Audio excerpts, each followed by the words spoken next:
Have you ever looked back at your past and wondered, did I ruin my chance at the kind of marriage that I always dreamed of? Maybe you've made choices that you regret. Maybe you've been through relationships that left you wounded, or maybe you've simply just started believing the lie that your past has disqualified you from God's best. If that's you, I want you to stay with me because today I'm going to show you why your failures don't have to define your future. In fact, they may become a part of your future godly love story. Your failures may explain where you've been, but they don't have to determine where God is taking you. Is waiting for physical intimacy until marriage taking too long? Are you tired of repeating the same relationship mistakes? Do you want to build a relationship God's way? If that's you, you're in the right place. Hey, I'm Maria, married to a godly man I never thought I deserved, and I learned how to experience true intimacy without compromising my values. If you're ready to grow closer to Jesus, heal from your past, and make wise relationship choices, let's discover your godly love story. If you're struggling with waiting for physical intimacy when you know it's God's plan, head over to my website, firstkissstory.com. That's one word, First Kiss Story, and explore the collection of real life stories from women whose past failures became a part of their future godly love stories. Sometimes hearing someone else's journey reminds us that we're not alone. FirstKissStory.com is filled with stories from women that I've personally interviewed about reclaiming the meaning of physical intimacy within marriage. It's not about whether or not you've ever kissed before. Think of that very first kiss on the wedding altar. It's that first intimate moment shared within the safety of a marriage covenant. It represents unity, devotion, and God's redemptive design. That's what the Waiting Until Marriage podcast is all about. And if you're looking for a community of women who are walking out the same journey, I'd love to invite you to join my private Facebook group. It's a safe place to find encouragement, ask questions, build meaningful friendships, and grow alongside other women who are pursuing God's best for their relationships. To join, simply search Facebook for Women Choosing Abstinence Until Marriage. I'll also include a direct link in today's show notes. Maybe you're like me. I had so many wounds from my past, in my relationships with men, and even hurts from my childhood. At one point, I couldn't see a way out. I thought that I would just have to continue down the path of pain and heartbreak. I thought that it was just the hand that I was dealt with, and I must just deal with it. But deep down, I wasn't satisfied with knowing that this is just how things were meant to be for me. This isn't just my lot in life. I had so many questions, like, why was I the way I was? Why did I have so many insecurities as a child? And why did I seem to put myself in situations that were potentially harmful to me? Why did I choose someone who wasn't even emotionally healthy? Was there something about me that kept attracting unhealthy relationships? I came from a divorced home, and my mother struggled with alcoholism. I knew something wasn't healthy about the way I related to people, but I couldn't put my finger on it or like where it came from. Someone suggested that I started going to ACOA meetings, which is Adult Children of Alcoholics, and that's where I began learning about codependency. After a couple months, it was the same old thing. People were continually talking about their past and their problems week after week, month after month. And I thought this was a place where people were supposed to get healing and then move on. But the same people were there like 20, 30, 40 years even. I mean, there were some old timers in there, and they didn't seem like they were getting better. They were just harping on the same old issues.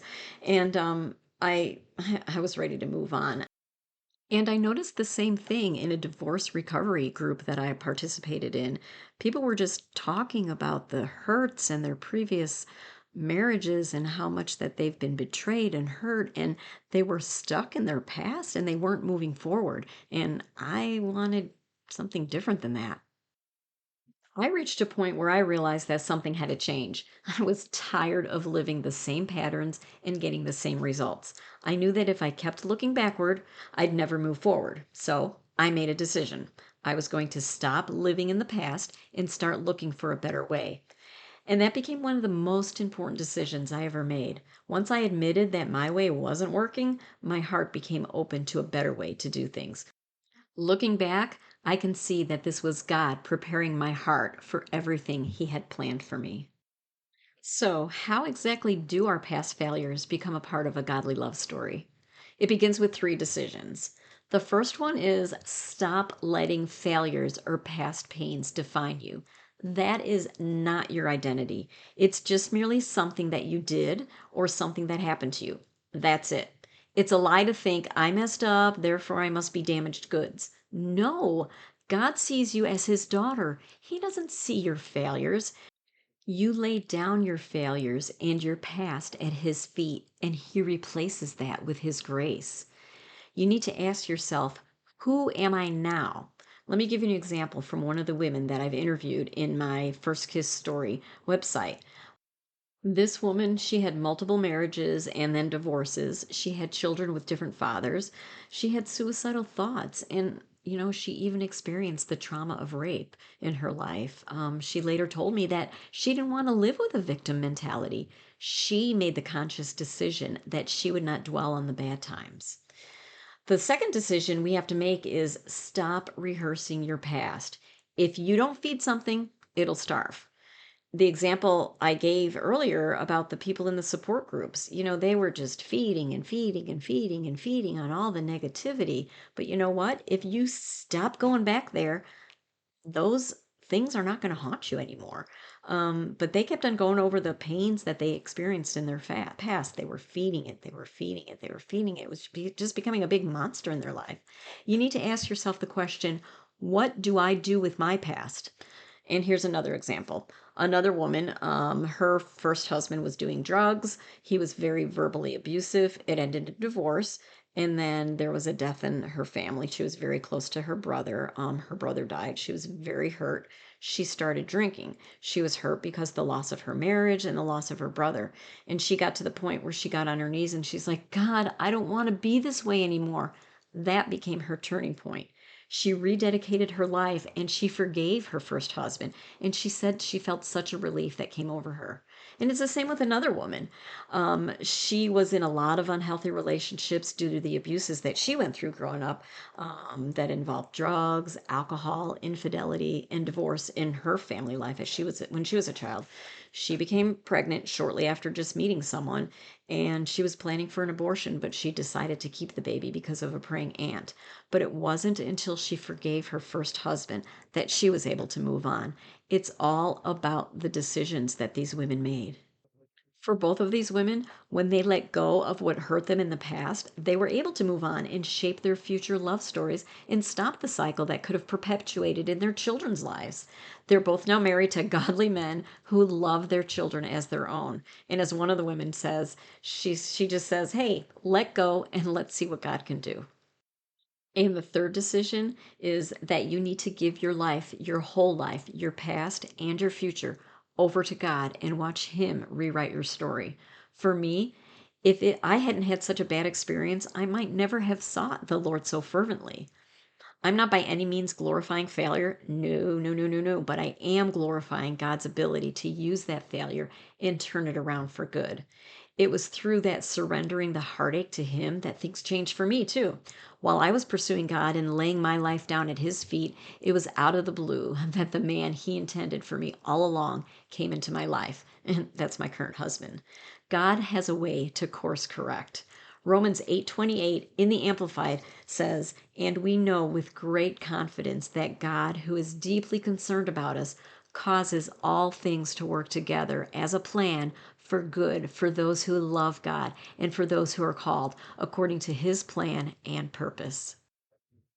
When I look back over every woman that I've interviewed for First Kiss Story, and I'm included here as well, my story is in there too. The remarkable thing that stands out to me is they didn't pretend that their past never happened. They didn't excuse their failures. They didn't stay stuck there. They accepted God's forgiveness. They forgave themselves. They forgave the people who hurt them. They kept pursuing God. And every single one of them now has the story that points to his faithfulness. So, how does God redeem your past? He does so by creating it into a brand new story. Your part is the easy part. You just give it to Him. Just like these other women, you can have a godly love story too. There is so much more to share with you. Visit firstkissstory.com where you'll read stories of women that I've interviewed whose failures became part of their godly love stories. Share with me through the contact section of the website which story impacted you the most and what topics you would like to hear on this podcast. To join a community of women who are walking the same journey, head over to my private Facebook group, Women Choosing Abstinence Until Marriage, also linked for you in today's show notes. Hey friend, I'm really glad you were here today.